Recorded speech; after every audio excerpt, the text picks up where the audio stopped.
What's happening, WWE Universe? This is Faces and Heels, your podcast for professional wrestling here on the KB Radio Network.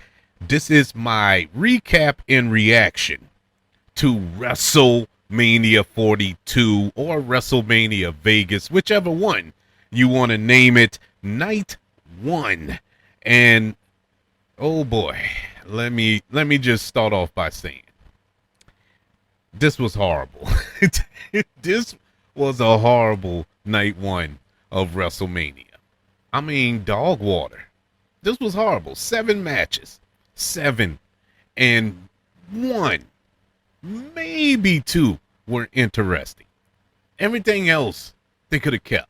They could have kept all of this. They could have. This felt like Raw. It is a little bit better than SmackDown. Not as good as Raw. And Raw has not been that good. And so WrestleMania, this was a big disappointment. Thankfully, we have a 2-night event. Am I 100% confident in night 2? Not really. Am I looking forward to the matches more on night 2 than I was at night 1? Yes. Yes, night 2 has the better card. But, I mean, come on, man. You at least want to wet your whistle a little bit with this. Get you hyped up a little bit for night 2. It's WrestleMania, man. This is literally the Super Bowl of professional wrestling. This is the one PLE that every match should feel like a main event because it's supposed to be full of main event matches. You know, this is WrestleMania. Not only one. And oddly, it wasn't the main event. Now, granted, going into the main event of tonight, which we're going to go over, I wasn't excited for it. So it really didn't bother me. There was nothing there for me. Nothing. The end result didn't help. What took place during the match was lame. Nothing worked there. So I wasn't upset because I wasn't expecting it to be a good match. So I understand people who are upset about that outcome, but I was fully expecting that outcome. Needless to say, we had 7 matches. We had a 6-man tag team match between the Usos and LA Knight taking on the Vision with IShowSpeed involved. You had an unsanctioned match between Jacob Fatu and Drew McIntyre, a fatal 4-way match for the WWE Women's Tag Team Championship. Lash Legend and Nia Jax were defending their championships against the Bella Twins, and we'll get to that. Charlotte Flair and Alexa Bliss, as well as Bayley and Lyra Valkyria. You had a singles match for the WWE Women's Intercontinental Championship between the champion AJ Lee defending against Becky Lynch. A singles match between Gunther and Seth Rollins. The Women's World Championship match between Stephanie Vaquer defending her championship against Liv Morgan. And the main event for the Undisputed WWE Championship, Cody Rhodes versus Randy Orton. Do any of those matches, I mean, honestly, sit back and think. Do any of those matches excite you? It don't excite me. And when we go over the results, they definitely didn't excite me afterwards. Let's jump right in. I'm not going to spend all night drilling over this card or drilling over what happened. We're just going to go over it. I'm going to give you my thoughts, and we're going to move on to bigger, better things, because it was horrible. I have no other words to say. The first match, well, first and foremost, the first 2 matches were free. Free-ish. They were on ESPN proper. So you could have watched it on ESPN, the first 2 matches on this card. And tomorrow night as well for night 2, the first 2 matches will be on ESPN. I guess that's to bait people in. they picked the wrong two matches. Now, granted, I think the second match was a little better, but it wasn't enough to make you say, "Oh man, let me spend my $50 and get this ESPN Unlimited package." I don't think that was the match to do it. But nonetheless, our first match was a 6-man tag team match between the Usos, LA Knight, The Vision, and IShowSpeed. Well, we're not going over the bill. First and foremost, WrestleMania, we open up with our host John Cena, and he got the crowd hyped for the night, and that was all fine and good. We get our opening match. You have Division. They start the match by isolating Jimmy, allowing IShowSpeed to attempt a suplex, and Jimmy, of course, reversed it. I mean, come on. Logan Paul, he knocked LA Knight and Jey Uso off the apron to prevent them from tagging. Jimmy eventually retaliated with a whisper in the wind and a super kick to both Logan Paul and Austin Theory. LA Knight, he tagged into the match, and he held LA Knight in place for a spike from IShowSpeed, but LA Knight, he countered it, causing Theory to collide with IShowSpeed. LA Knight then executed the BFT on Theory for the pinfall victory. Lame. This match was 7 minutes. This was 7 minutes. 7 minutes. And you know what the best part of this match was? After the match. Because Logan Paul, he got mad. He attacked IShowSpeed, blaming him for the loss. And so he positioned IShowSpeed on the announce table, and he attempted to dive off the top rope like he did countless times. He did it to Roman Reigns. He did it to I think he attempted it on John Cena. Did he actually? I think he attempted. Anyway, he's done it a few times. And so he was going to do it, but LA Knight and the Usos, they neutralized Logan Paul, hitting him with a 1D, and then they encouraged Speed to retaliate. It's, I knew this was going to happen, because you weren't going to have somebody as popular, somebody as big as IShowSpeed continue to roll with the heels. He was going to make a turn. I really thought he was going to cost them the match in another way by turning on the Vision, but he didn't. And they found a little cool way to do it, which is fine or whatever. But they encouraged him to get on the top rope, and he ended up getting on the top rope, getting onto the post, and executing a fog splash off of the ring post, sending Logan Paul through the announce table. That was cool. That was the best part of the match, and it wasn't even part of the match. I give this 6-man tag team match a letter grade of a D+. I ain't even put thoughts into the gradings. Normally I'll go through, while I'm taking my notes, I'll give my grading on it, but I don't even add it. I don't even add it. I was so frustrated, but I'm gonna grade them as I go. But this was a D+. This was a D+ match, man.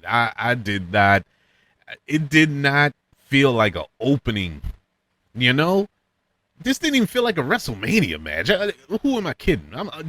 It barely feels like a Raw match.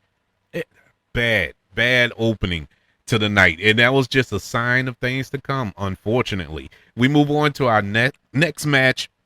It is the unsanctioned match. Now, I was looking forward to this. Love Jacob Fatu, love Drew McIntyre. They're big, they're brutal. Man, I know they were going to put on a banger. And for the most part, they did. I didn't hate this match. We start off, you got Jacob Fatu hitting a suicide dive before McIntyre could even enter the ring. Jacob Fatu, he started to punish Drew McIntyre while introducing tables and chairs into the ring. Jacob Fatu also introduced a toolbox into the ring. Drew McIntyre had flashbacks of when CM Punk busted him open with the toolbox back at Bad Blood in that Hell in a Cell match. Uh, Drew McIntyre, he catapults uh Jacob Fatu into the ring frame underneath the ring. That was pretty brutal. And then he hit Fatu with a smartphone while recording the whole thing. I love Drew McIntyre, man. Both men, they utilized the referee's belt and a wrench as weapons. Drew McIntyre hits Fatu with the toolbox and a Claymore kick, but Jacob Fatu survived it. Drew McIntyre attempted to put Fatu through a table, but Fatu countered with multiple super kicks. After spiking Drew McIntyre with the toolbox, Jacob Fatu positioned him on the table and executed a double jump moonsault, crashing through the table for the win. I predicted this one to go this way. You know, I figured Jacob Fatu would win. Plus, Drew McIntyre, he's about to leave. Well, not leave the WWE, but he's going to film a movie. He's in Highlander, the new Highlander movie they're making. He has to begin filming on that. So I knew he wasn't going to win. And this was the best way to put him out in a brutal match like this. I thought the match went as good as you could probably have a match between these two. Jacob Fatu comes out victorious. I give this match a C+. Yeah, it was decent. It was decent. Once again, not enough to hook me. You know, it's being as though it was on ESPN. It wasn't enough to be like, oh man, I gotta order this. Nah, but good match nonetheless. We move on to our third match of night one, and it is for the women's WWE Tag Team Championship. And this is where things get a little interesting. And I mean a little. The Irresistible Forces, they're defending the championships in a fatal four-way here against Charlotte Flair and Alexa Bliss, Bayley, and Lyra Valkyria, and the Bella Twins. Now, as you heard earlier, and I'm assuming you all watched this, so I don't know why I'm keeping the suspense. We know that Nikki Bella got hurt. Nikki Bella wasn't going to be able to compete at WrestleMania this year.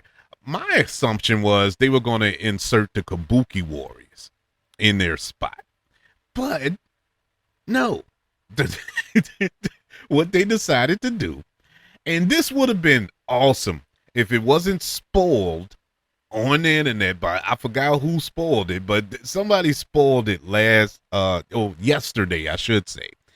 And I hate them for it because the pop would have been amazing. Even though she got a real good pop, it would have been better had we not known.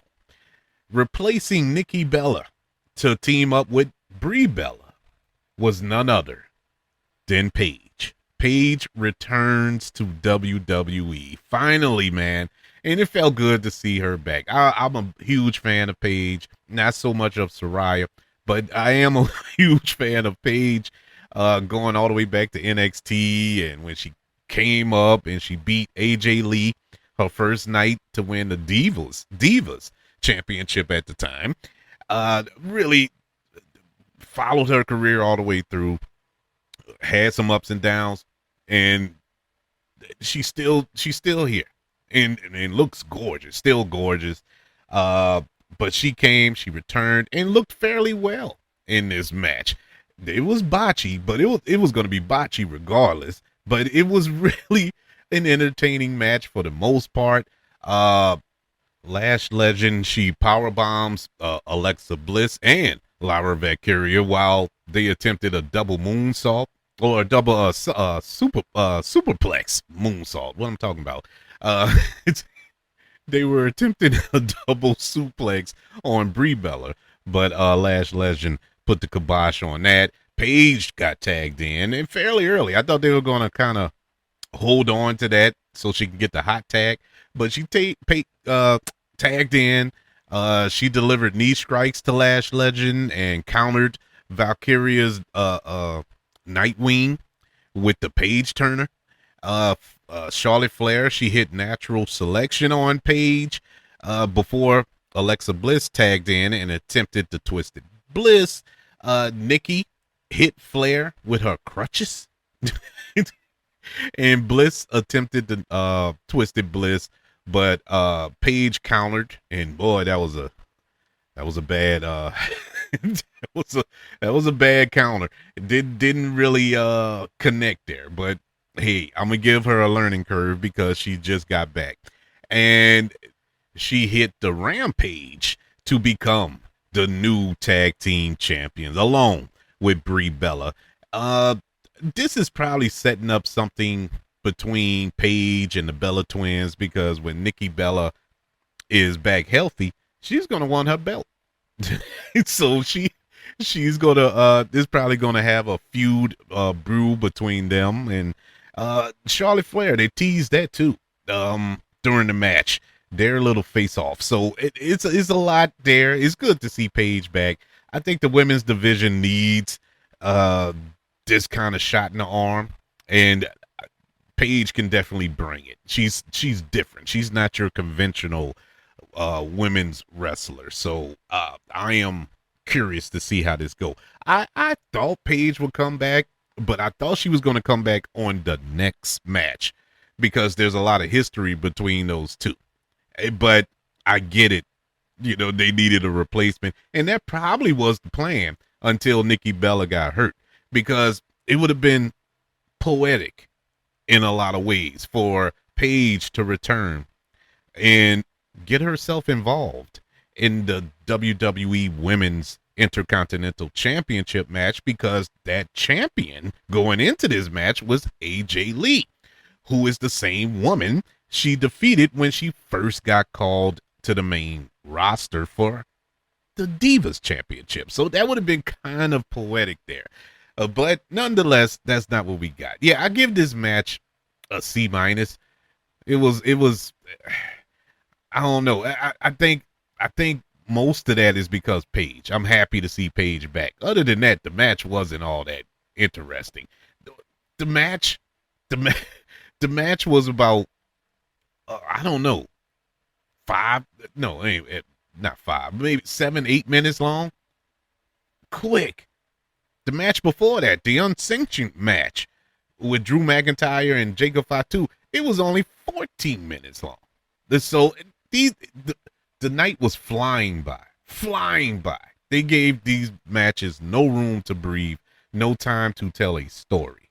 And that was a continuous through line through the night. And so anyway, let's move on to the Women's Intercontinental Championship match. AJ Lee defending against Becky Lynch. This has been a feud that has been brewing ever since AJ Lee returned and basically tapped out Becky Lynch, I believe 3 times at WrestlePalooza, at War Games, and I think I can't remember the other time, but I know it was 3 times she tapped out. So it was a no-brainer that we were going to have a blow-off at WrestleMania. Because if AJ Lee got her again at WrestleMania, Becky Lynch should retire. You know, it made no sense. She has no credibility. And so she had to win. This was the easiest match to predict. Easiest. Now, the match itself, fine.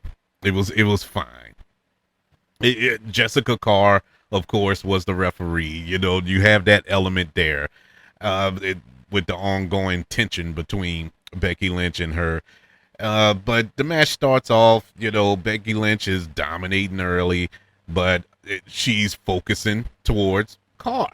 You know, it's every match with Jessica Carr, particularly after she stopped, and she being Jessica Carr, she stopped Becky Lynch's attempt to remove the turnbuckle pad.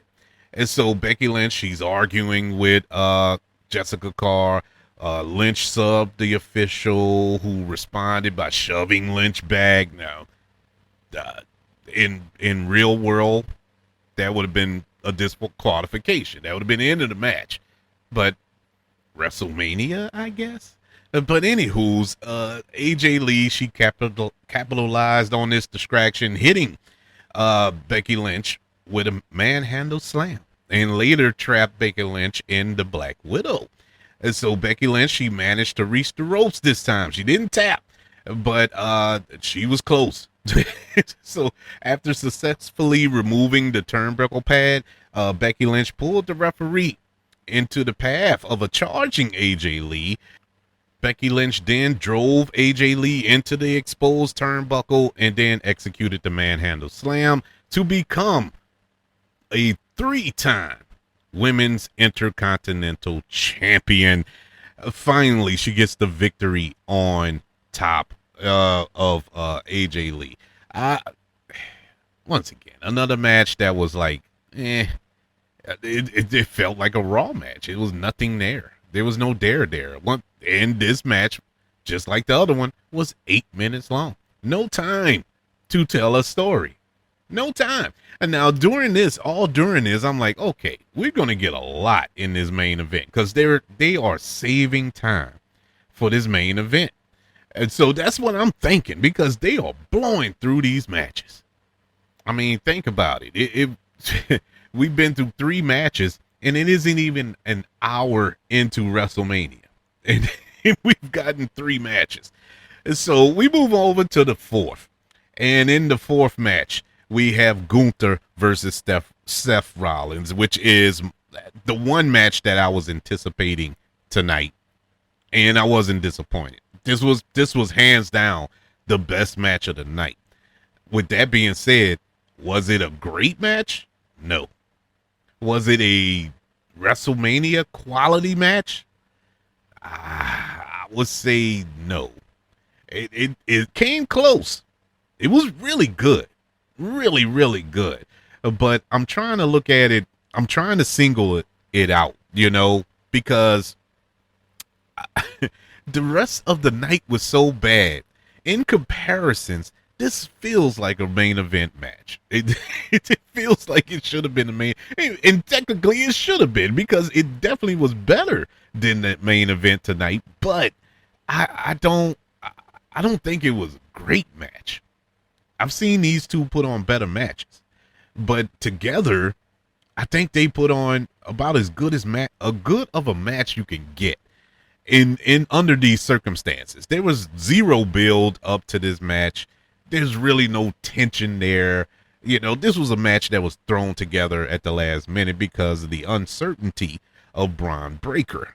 But if they would have been patient and just waited a little bit, they would have been all right. But nonetheless, the match starts off. Gunther, he blindsides Seth before he can even take off his entrance gear, hitting him with a power bomb, prompting Seth Rollins to retaliate with an eye gouge at ringside. Once the match officially started, Gunther landed a second power bomb, but Rollins rallied. He executed a pedigree, a curve stomp, and got a 2 count off of that. Seth Rollins performed a superplex and a Falcon's Arrow combination, followed immediately by a sleeper hold that Gunther only narrowly escaped by reaching the bottom rope. You have Seth Rollins delivering 2 consecutive suicide dives, but on the 3rd attempt, Gunther intercepted Seth and powerbombed him on side of the ring apron and onto the Spanish announce table. That looked brutal. The ring apron didn't look that bad, but the Spanish announce table, because he didn't clear the table, it still had the monitors and all that on it. You could tell by looking at the camera angle where it was shot, like Seth Rollins' back went straight onto that monitor. I mean, straight on. I'm like, oh man, that I know he's gonna be sore. And then Rollins, he ended up countering with a pedigree. I couldn't think of what it was. Hit him with a pedigree onto the table, but the table stood up, believe it or not. It didn't break. And he executed a curve stomp on Gunther, running on from the other announce table. And then we get the return of Braun Breaker as he comes out of nowhere and hits a spear on Rollins. After Breaker threw Seth Rollins back into the ring, Gunther hit the sleeper hold, and Seth Rollins took a nap. And calling for the bell, Gunther defeats Seth Rollins, and he is awarded the victory. After the match, you have Braun Breaker. He had walked all the way back up the aisle, and you know that WrestleMania have that mile-long aisle. This dude sprinted back at breakneck speed, and I'm like, oh my God, he's going to cut Seth Rollins in half. But it was the worst looking spear Braun Breaker has ever given. And I get it. He couldn't flushly hit him because he would have killed him. He would have killed that man. But it just looked so bad. It looked bad. And I was so disappointed with that spear. But I understand. I'm going to give the A for effort in that. But as far as the match, I did enjoy the match. It was the best match of the night. And I give it a letter grade of a B. I thought it was a really good match, man. Really, really good match. I'll give it WrestleMania quality. I mean, hell, compared to everything else, why not?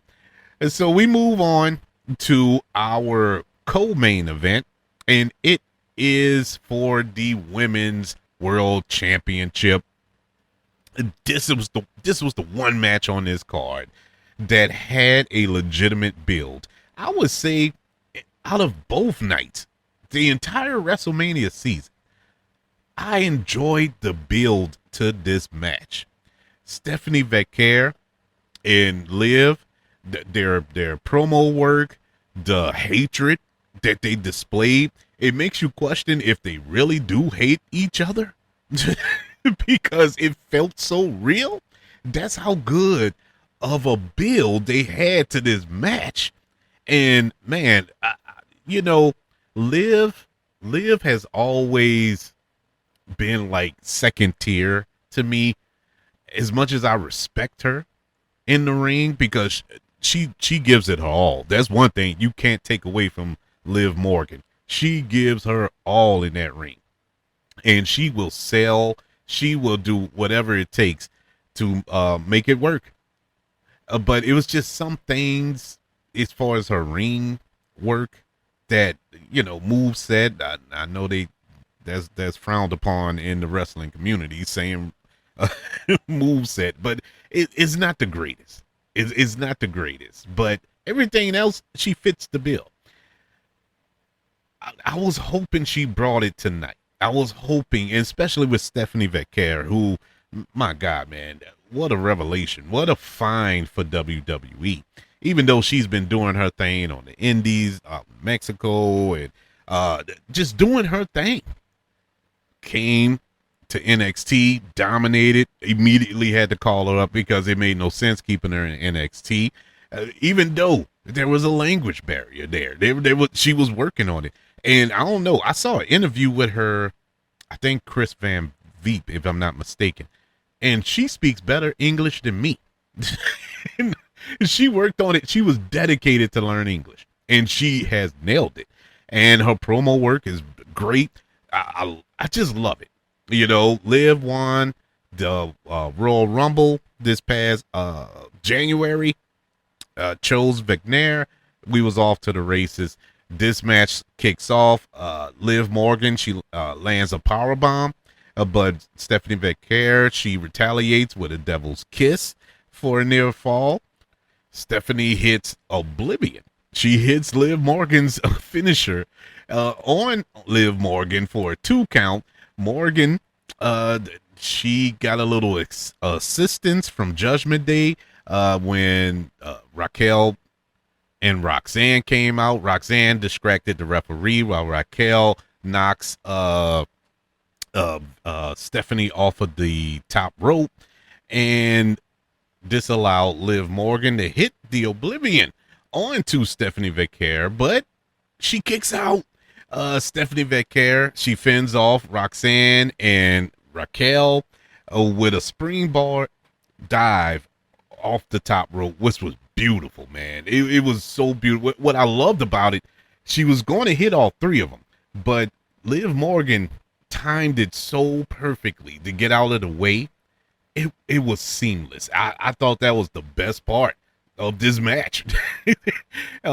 She hits Roxanne and Raquel, but Liv, she hits Stephanie on the outside, runs her into the steps, throws her back into the ring, executes a code breaker from the middle rope, and it was followed up by the Oblivion to become a 3-time women's world champion.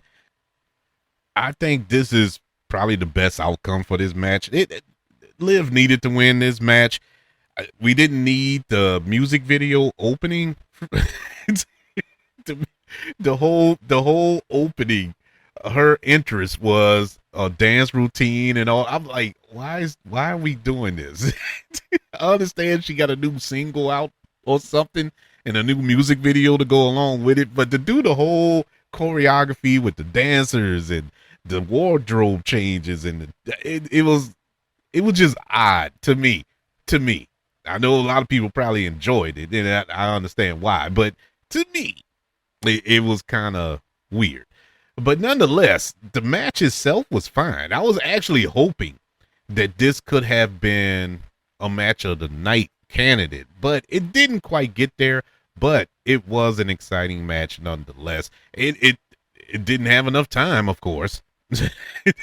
It was longer than the other ones. It was 9 minutes long, but it could have been longer.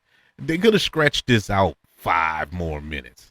It would have been nice because there was so much tension there, but we didn't get a lot of story time in the ring, and they suffered for it, but I don't blame them for that. The Women's World Championship match between Liv Morgan, who defeated Stephanie Vaquer to become the 3-time champion, gets a grade of a B-. Yeah, I was hoping for more out of the match. I didn't quite get it yet. It was entertaining. It was fun. We got some good graps in there. I think they put on a show. They put on a show, and that's all you can ask for a WrestleMania championship match. Next, before we got to the main event, John Cena came out to announce the attendance of night 1 there in Vegas. Should have been in New Orleans, but I'm going to leave that alone. There in Vegas for night 1, the attendance was 50,816. Oh, but there was a shocker. You got to have a surprise in WrestleMania. They ruined the Paige surprise because that got leaked. So you needed another surprise, something nobody saw coming. Bianca Belair music hits, and she comes out in this big old gown. This big old gown that she's walking down to the ring in, looking so happy. But my first thought, I'm looking at her hand because I want to see how that finger looks, because that's been the big holdup for her. Is she just a year ago at WrestleMania, she broke that finger, but she broke it at the knuckle, the worst possible place you can break it. And she's had multiple surgeries. Even at one point, they were considering amputating her finger. It was that bad. So I'm looking at her finger. I'm like, okay, is she? Because once again, I'm thinking if she returns, she's going to return night 2 when Jade Cargill and Rhea Ripley have their match. Perfect. But she came out tonight, and I'm like, okay, why tonight? And then I looked at her face, and immediately I saw her cheeks, and I was like, well, we see what she was doing with her time. She had time off. Hey, what better time than to get pregnant? She came out and announced that her and Montez Ford are expecting. She took off the gown, unzipped it, and showed the baby bump. She was clearly emotional. feel good moment of the night. I really am happy for her and Montez. Montez has, I think he has one child from a previous marriage, a relationship, but this will be their first one together. And man, that's awesome. That's awesome. And I think, what's his name? Wade Barrett. Wade Barrett put it perfectly. That kid is going to be the most athletic kid on God's green. You never going to see a more athletic kid than Montez Ford's and Bianca Belair's child. That is a scary kid. I feel sorry for the children who have to compete against that child when they get to school age. But congratulations to them. And John Cena, of course, said, well, I was wrong. It's not 50,816 people in attendance. It is 50,817. And that was the end of that segment. And then we moved on to the main event, unfortunately. The night one main event, we saw the champion Cody Rhodes defend against Randy Orton, accompanied by Pat McAfee. And before the match started, McAfee, he struck Cody Rhodes with the microphone. I'm not going to spend much time with this match. He hit Cody Rhodes with the microphone. Rhodes retaliated by executing the crossroads on McAfee and put him on the announce table. And then Jelly Roll just appeared out of nowhere. And he drops an elbow on McAfee, sending him through the announce table. This leads to McAfee being removed on a stretcher. Once the match officially starts, Cody just went ham onto Randy Orton. He attacked his back, which historically Randy Orton has issues with the back. He had back surgery a while back. He took time off because of his back. So that was the bullseye for Cody Rhodes. Orton, he executed his DDT and a power slam onto Cody, but he sustained a head wound after Cody Rhodes sent his head straight into the ring post, busting him open. We got some color there. Rhodes, he performed his own draping DDT onto Orton, but Orton, he executed a crossroads onto Cody Rhodes, and then Rhodes retaliated by hitting the RKO onto Randy Orton. Orton, he inadvertently, and I put up air quotes, he inadvertently hit Charles Robinson, the referee, with an RKO because he was blinded by an eye rake. And the officials, there was no official. That was so at this point he tries to low blow Cody Rhodes, which was the most sloppy looking low blow attempt, kicking the gonads that I ever saw. And Cody Rhodes kicked him in the gonads, which caused Randy Orton to, of course, drop to his knees before Randy Orton connected a mid-air RKO, beautiful RKO onto Cody Rhodes when Cody Rhodes attempted Cody Cutter from the top rope. Pat McAfee, he comes sprinting down the aisle in a referee shirt with a neck brace on. He slides into the ring. He attempts the 1-2-3, which was the slowest 1-2-3 of all time. And of course, Cody Rhodes kicks out.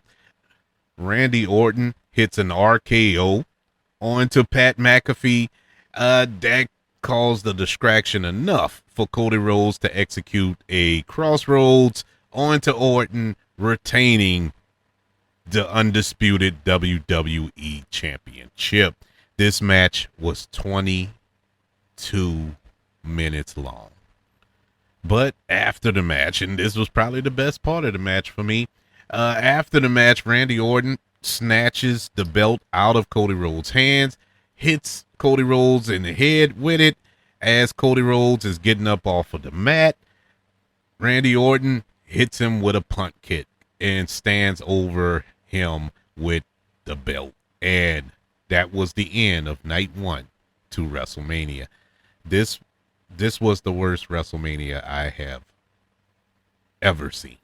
Look, I've seen, they've had some bad WrestleManias, really bad. WrestleMania 2000 comes to mind. There've been some bad WrestleManias that I've witnessed. Some bad WrestleMania matches that I actually saw in person. But as an event, this was horrible. You think last year was bad? To all those people complaining about last year's WrestleMania, which I didn't think was all that bad, but people were crying, complaining, upset that it was lame. What do you think now? WrestleMania 41 was WrestleMania 17 in comparisons to what we got tonight. Look, the main event between Cody Rhodes and Randy Orton, it gets a D. I don't understand what was the point of this match. The story was already there. You didn't need Pat McAfee. You definitely didn't need Jelly Roll. You didn't need this inclusion of the TKO executive angle and all this, which played zero factor into the outcome of this match. It was dumb. Only for Randy Orton to come back and hit an RKO on Pat McAfee. What was the point? What was the point of all of this? There wasn't any. What now? Now Randy Orton is okay. He attacked Cody after the match. Punt kicked him. Now historically, the punt kick takes opponents out for a while. You're out for a while. Now Cody is the champion, and so now what? Now what? What are we doing here? If Cody shows up Friday night on SmackDown, that kills the punt kick. It's dumb. This is dumb. The build to this match was lame. The match itself was even lamer. Everybody, did you listen? You probably didn't listen. It was nothing to listen to. The crowd was dead during this match. The only time they got loud was when they started booing Cody Rhodes. Now, the only thing that could have saved this match if they would have did a double turn, which at one point in this match, I thought that's what they were going to do. Because that's the only thing that could have saved it. They couldn't do that. They didn't do it. They still didn't do it. They will not turn Cody. And that is their biggest mistake. Let me shut up. Anyways, it was horrible. But just to recap, in the 6-man tag team match, the Usos and LA Knight, they come out victorious against the Vision and IShowSpeed. In the unsanctioned match between Jacob Fatu and Drew McIntyre, Jacob Fatu wins by pinfall. In the fatal 4-way tag team match for the WWE Women's Tag Team Championship, you have Brie Bella and Paige, the new champions. They defeated the Irresistible Forces, Charlotte and Alexa, Bayley and Lyra Valkyria. In the WWE Women's Intercontinental Championship match, Becky Lynch becomes the champion by defeating AJ Lee. In the singles match between Gunther and Seth Rollins, Gunther defeats Seth Rollins by technical submission with a little help from Braun Breaker. In the Women's World Championship match, Liv Morgan becomes the Women's World Champion by defeating Stephanie Vaquer. And in the Undisputed WWE Championship match, Cody Rhodes retains his championship by defeating Randy Orton. Night two is the only thing that could save it. Night 2 is our last hope for some sanity in this WrestleMania weekend. Night 2, what we got to look forward to tomorrow night, Obafemi versus Brock Lesnar. Six-pack ladder match for the WWE Intercontinental Championship. Penta, Javon Evans, Dragon Lee, JD McDonough, Rusev, and Rey Mysterio. The WWE Women's Championship between Jade Cargill and Rhea Ripley. The WWE United States Championship, Sami Zayn versus Trick Williams. And a singles match between the Demon Finn Balor and Dominic Mysterio. And the main event you have for the World Heavyweight Championship, CM Punk taking on the OTC, Roman Reigns. And if Roman Reigns loses this match, he must leave WWE. And so with that stipulation on this match, you pretty much know who's going to win that match. Anywho's, this is a much better card, a more interesting card. And when you look at night 1, you think of matches they could have had on this card. You could have had the Women's United States Championship on this card. Julia and Tiffany Stratton. But it would have been a decent match. Botchy, but decent. You could have had Carmelo Hayes in there. You could have had Royce Keys in there. You could have had some of these upstarts. Throw in some NXT talents. What's the worst that can happen? I mean, it's supposed to be the best. This is supposed to be your best storylines culminating tonight, and that ain't it. But we'll see in night 1. But I would like to know, what did you think? Night 2. But what did you think of night 1? Did you enjoy any of these matches? Which one was your favorite? Or are you looking forward to night 2 more than night 1? Or are you not even going to watch night 2?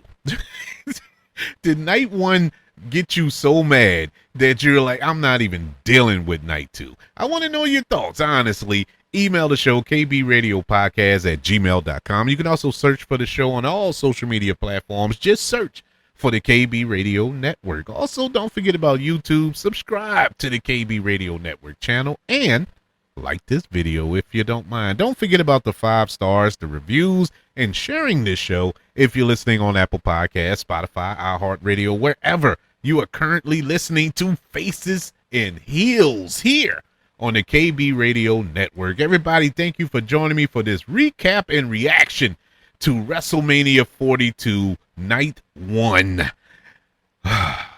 I'm glad it's over, to be honest with you. I'm glad it's over. There's something behind. I was dreading watching this tonight. But anyways, I will check back with you tomorrow night as we do it again and recap and react to night 2 of WrestleMania 42. Until then, y'all be good. I'll see y'all then.